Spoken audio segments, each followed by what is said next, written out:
रहीम।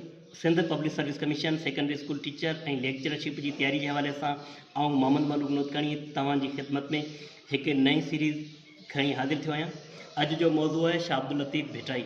शाह अब्दुल लतीफ़ भिटाई जे सुरन बाबत कड़ा सुर जो शाह अब्दुल लतीफ़ भिटाई कहिड़नि शख्सियतुनि जो ज़िक्र किया है, कंहिंजो ज़िक्र किया है, ये सवाल कमीशन में बार बार ईंदा रहंदा आहिनि। सो अज असां इन्हनि सवालनि के हवाले सां जेके आहिनि क्लियर कंदासीं। सब खां अवल सवाल नंबर 1, भिटशाह में रखियल गंज में शाह लतीफ़ जो पहिरियों कहिड़ो सुर है? भिटशाह में रखियल गंज में पहिरियों सुर जेको आहे सुर ससुई आहे। मोखी ऐं मतारनि जो ज़िक्र शाह अब्दुल लतीफ़ भिटाई पंहिंजे कहिड़े सुर में कयो आहे? मोखी ऐं मतारनि जो ज़िक्र शाह अब्दुल लतीफ़ भिटाई पंहिंजे सुर यमन कल्याण में कयो आहे। शाह अब्दुल लतीफ़ जो घणनि बैतनि वारो सुर कहिड़ो आहे? शाह अब्दुल लतीफ़ जो जंहिंमें वधीक बैतनि उहो सुर आहे सुर हुसैनी। ही सुर ससुई जो मुख्य सुर ससुई जेको आहे उहो मुख्य सुर आहे ऐं सुर ससुई जा टोटल जेके 5 सुर आहिनि उन मां हुसैनी भी हिकु सुर आहे।